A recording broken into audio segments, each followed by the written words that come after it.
고백 하나 하겠습니다. 저는 착한 사람이 되고 싶어서 평생을 남의 부탁을 거절하지 못했습니다.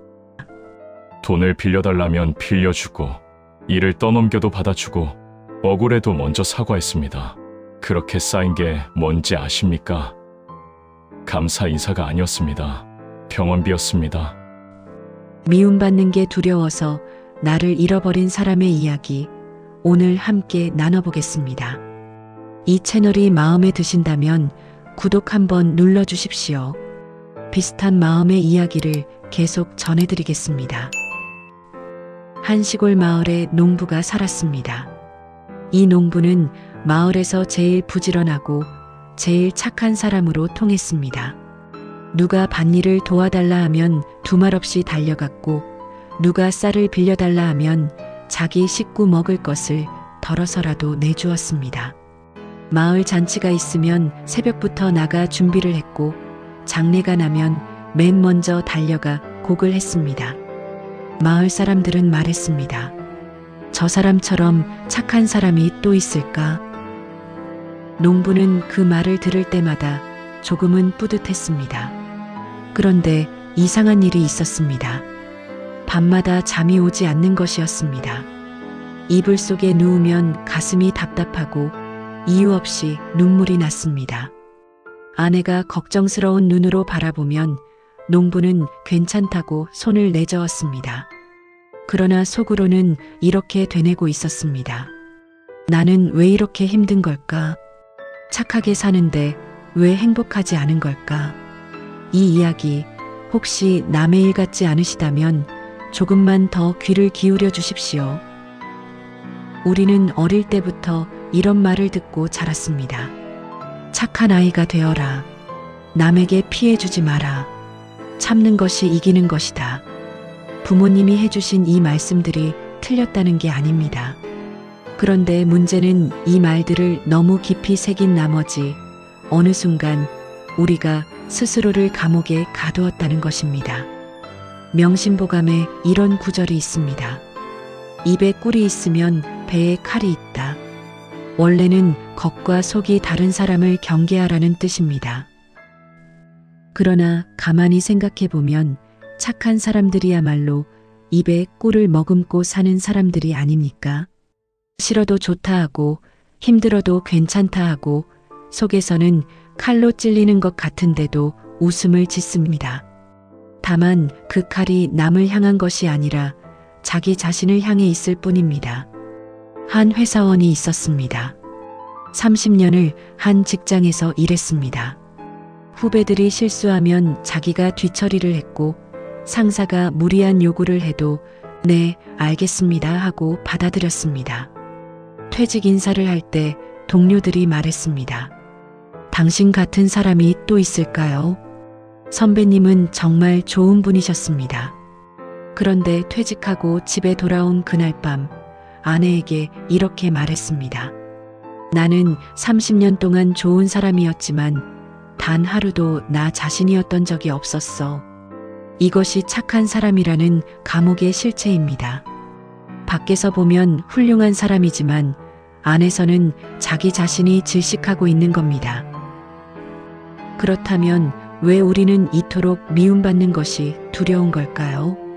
어린 시절을 떠올려 보십시오. 부모님의 사랑은 조건이 있었습니다.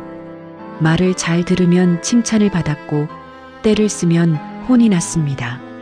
시험을 잘 보면 웃는 얼굴이었고, 못 보면 한숨이 돌아왔습니다. 아이는 본능적으로 알게 됩니다. 사랑받으려면 착해야 하는구나. 미움받으면 버림받는구나. 그 아이가 자라서 어른이 됩니다. 그런데 마음속 깊은 곳에는 여전히 그 아이가 살고 있습니다. 미움받으면 혼자가 될 것 같은 두려움, 거절하면 관계가 끊어질 것 같은 불안, 이것이 평생을 따라다닙니다. 논어에 이런 말이 있습니다. 군자는 남과 어울리되 같아지지 않고 소인은 같아지려 하되 어울리지 못한다. 공자의 이 말은 이런 뜻이기도 합니다.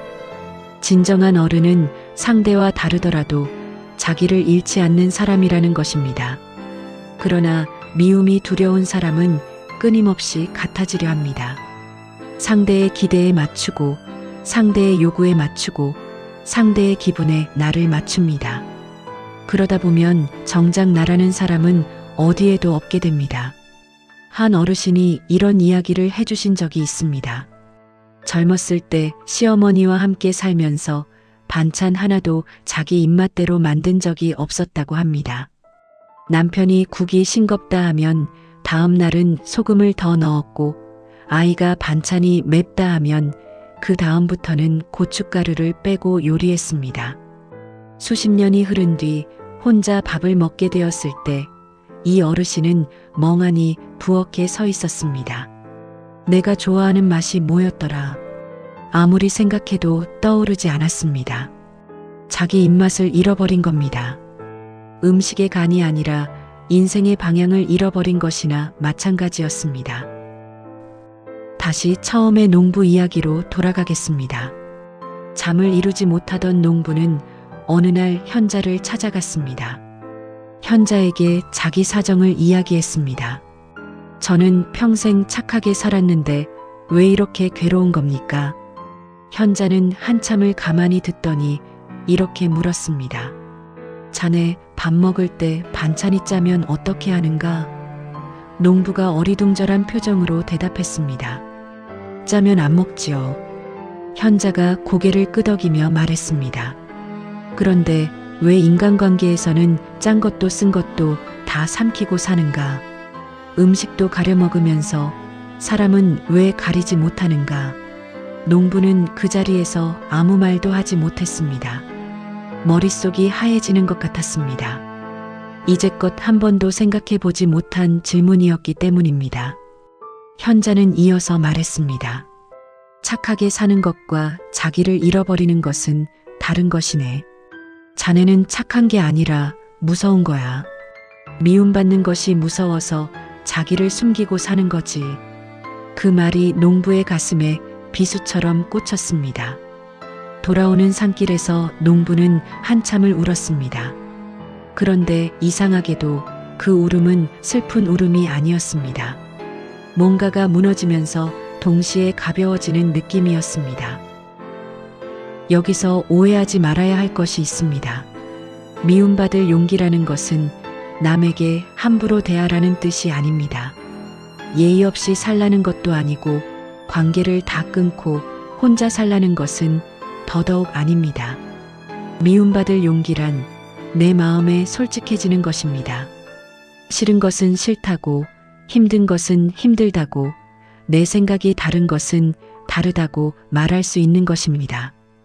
그것은 이기적인 것이 아니라 자기 자신에 대한 최소한의 예의입니다. 성경에 이런 말씀이 있습니다. 내 이웃을 내 몸과 같이 사랑하라. 이 말씀을 가만히 들여다보면 전제가 있습니다. 내 몸을 사랑할 줄 알아야 이웃도 사랑할 수 있다는 것입니다. 내가 무너지면서 남을 돌보는 것은 사랑이 아닙니다. 그것은 희생이라는 이름의 자기 학대입니다. 한 어머니의 이야기를 하겠습니다. 자식 셋을 키우면서 한 번도 자기 밥을 먼저 먹은 적이 없는 어머니였습니다. 아이들이 다 크고 손주까지 본 뒤에야 어머니는 문득 깨달았습니다. 내가 평생 밥을 양보하고 옷을 양보하고 시간을 양보했는데 정작 아이들이 기억하는 건 내가 뭘 해줬는지가 아니라 내가 늘 지쳐 보였다는 것뿐이구나. 어머니는 늦게서야 수채화를 배우기 시작했습니다. 손주에게 이렇게 말했습니다. 할머니도 좋아하는 게 생겼단다. 그 말을 들은 손주가 환하게 웃으며 대답했습니다. 할머니, 그림 그릴 때가 제일 예뻐요. 그 한마디에 어머니는 속으로 눈물이 핑 돌았습니다. 내가 나를 위해 사는 모습이 이렇게 아름다울 수도 있구나. 한 가지 불편한 진실을 말씀드리겠습니다. 모든 사람에게 좋은 사람이 되려는 것은 사실 아무에게도 진심이 아닌 것과 같습니다. 생각해 보십시오. 10사람의 비위를 다 맞추려면 내 색깔을 모두 지워야 합니다. 이 사람 앞에서는 이런 얼굴, 저 사람 앞에서는 저런 얼굴. 그러다 보면 거울 앞에 섰을 때 어떤 얼굴이 내 진짜 얼굴인지 모르게 됩니다. 아라비안 나이트에 이런 이야기가 나옵니다. 한 상인이 시장에서 모든 손님을 만족시키려고 물건 값을 끝없이 깎아주었습니다. 손님들은 좋아했지만 결국 상인은 빈털터리가 되었습니다. 그때 지나가던 현자가 말했습니다. 자네는 모든 사람의 친구였지만 정작 자기 자신에게는 가장 나쁜 적이었네. 이 말이 우리 삶에도 그대로 적용됩니다. 모든 사람의 기대를 충족시키려 에너지를 쏟다 보면 정작 나에게 남는 것은 아무것도 없습니다. 그리고 슬프게도 그렇게 맞춰줬던 사람들은 대부분 고마워하지 않습니다. 왜냐하면 그것이 당연하다고 생각하게 되었기 때문입니다. 한번 떠올려 보십시오. 명절 때마다 새벽부터 일어나 전을 부치고 나무를 묻히고 상을 차리던 그 시간들을 온 가족이 둘러앉아 맛있게 먹고 나면 남는 것은 기름 냄새에 찌든 옷과 부어오른 손목뿐이었습니다. 누군가 고맙다는 말이라도 해주었다면 좋았을 겁니다. 그런데 대부분은 당연한 것처럼 숟가락을 내려놓고 자리를 떠났습니다. 그때 부엌에 홀로 남아 설거지를 하면서 무슨 생각을 하셨습니까? 아마 속으로 이런 말이 올라왔을 겁니다. 이게 다 누구를 위한 건가? 그런데도 다음 명절이 오면 또 새벽에 일어나 전을 부칩니다. 왜냐하면 안 하면 미움받을 것 같으니까요.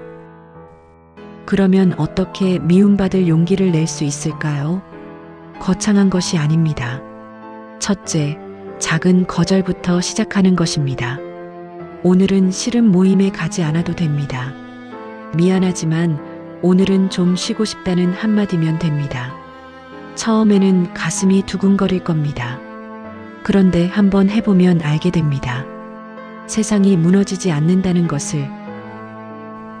그리고 놀라운 것은 진짜 나를 아끼는 사람은 그 거절을 오히려 존중해 준다는 것입니다. 둘째, 내 감정에 이름을 붙여주는 것입니다. 나는 지금 서운하다. 나는 지금 화가 난다. 나는 지금 외롭다. 이렇게 속으로라도 말해보는 겁니다. 감정에 이름을 붙이는 순간 그 감정은 괴물이 아니라 내 안의 아이가 됩니다. 그 아이를 안아줄 수 있는 사람은 나밖에 없습니다. 셋째, 완벽하지 않아도 괜찮다고 스스로에게 허락하는 것입니다. 실수해도 됩니다. 부족해도 됩니다. 누군가의 기대에 못 미쳐도 됩니다. 당신은 이미 충분히 애쓰며 살아왔습니다. 그 세월이 결코 헛되지 않았습니다. 옛날 한 마을에 도공이 살았습니다. 이 도공은 완벽한 그릇을 만들겠다는 일념으로 평생을 보냈습니다. 조금이라도 흠이 있으면 가차없이 깨뜨렸습니다. 그런데 나이가 들어 손이 떨리기 시작하자 완벽한 그릇을 더 이상 만들 수 없게 되었습니다. 절망하던 어느 날 깨진 그릇 조각들을 모아 이어 붙여 보았습니다.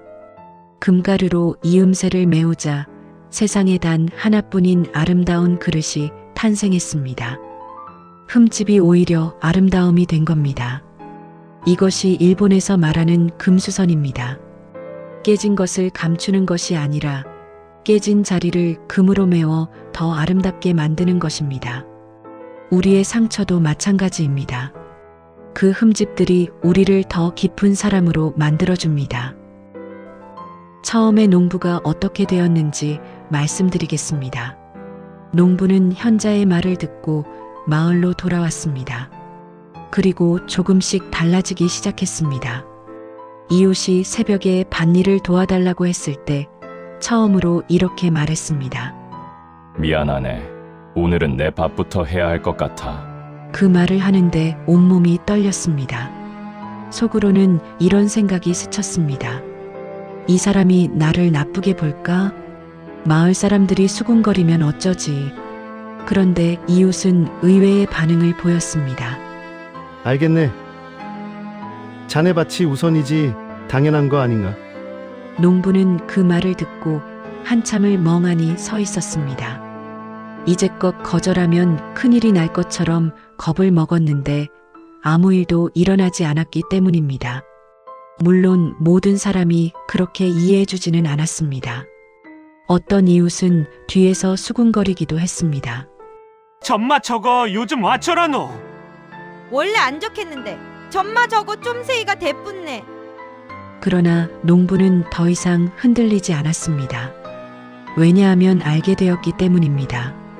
모든 사람의 입을 막을 수는 없다는 것을요. 그리고 내 인생에서 가장 중요한 사람의 마음은 지켜야 한다는 것을, 그 사람은 바로 나 자신이라는 것을 지금 이 이야기를 듣고 계신 분들께 조용히 여쭙겠습니다. 혹시 지금도 누군가의 눈치를 보며 하고 싶은 말을 삼키고 계시지는 않습니까? 혹시 착한 사람이라는 탈을 쓰고 그 안에서 숨이 막혀가고 있지는 않습니까? 괜찮습니다.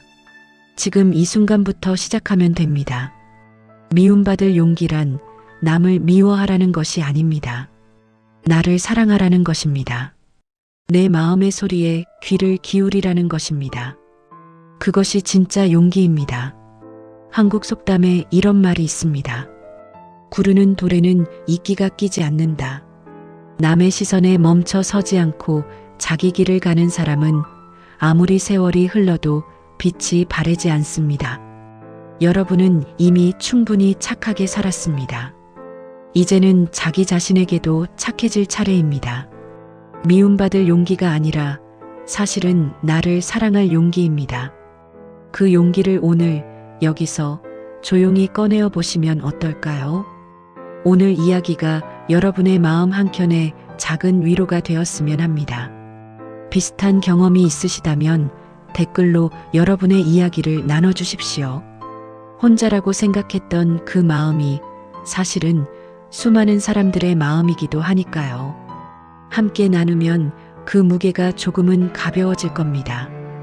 오늘도 들어주셔서 감사합니다.